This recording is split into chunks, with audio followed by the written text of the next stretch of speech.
অনুপ্রবেশ কোনো প্রকার গ্রহণযোগ্য নয়। সাবধান সাবধান সাবধান, হুঁশিয়ার হুঁশিয়ার। সীমান্তে অবৈধ অনুপ্রবেশ কোনো প্রকার গ্রহণযোগ্য। অবৈধ অনুপ্রবেশের চেষ্টা করবেন না। তার কাটার বাহিরে যে লোক প্রবেশ করাইছেন অতি শীঘ্রে গেট খুলে ভেতরে প্রবেশ করা। সাবধান সাবধান। আমরা এখানে দেখছি 6 জন অবৈধ পুশিং করছে বিএসএফ।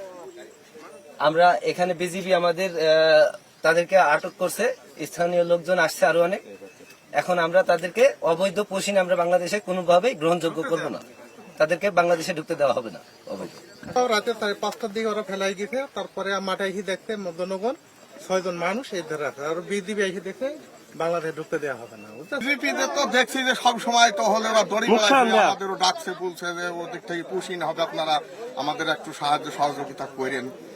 আমরা আমাদের ছেলেদেরও বলেছি, আমার ক্যাম্পে কি আমার মসজিদের সভাপতি, আমি মসজিদের বিজেপিরা চিঠি দিয়েছে, সে চিঠি পড়ার পরেও আমি সব বাড়ি বাড়ি বলে বেড়িয়েছি, দোকান দোকানে বেড়ে বেড়িয়েছি যে বিজেপিদের সাহায্য সহযোগিতা করতে হবে, তারা যাতে ওদিক থেকে লোক না পাঠাতে পারে সে চেষ্টাও আমাদের করতে হবে, দেখতে হবে, ঠেকাতে হবে। এরকম অনেক বিজেপিরা তো খুবই ব্যস্ত ঘুরে বেড়ায় দেখি সবসময়।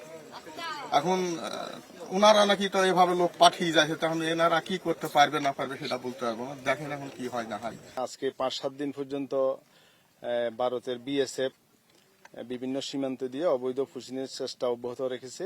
এরই ধারাবাহিকতায় আমাদের কুষ্টিয়া ব্যাটালিয়ন 47 বিজিবির যে এওয়ার আছে, পুরা সীমান্ত এলাকায় আমরা গোয়েন্দা নজরদারি এবং জনবল বৃদ্ধি করে, টহল বৃদ্ধি করে অত্যন্ত সতর্কতার সাথে আমরা দায়িত্ব পালন করতেছিলাম।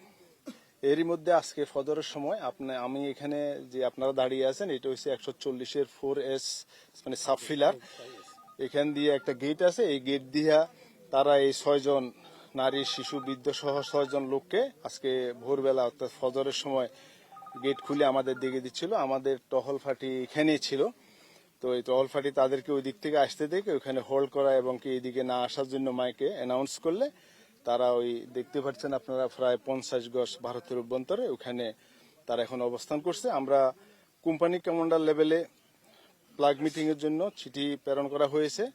আমরা এটা কোম্পানি কমান্ডার লেভেলে প্লাগ মিটিং করে ফেরত দিব। আমরা এটা কোনোভাবেই এইভাবে অবৈধ অনুপ্রবেশ গ্রহণ করব না।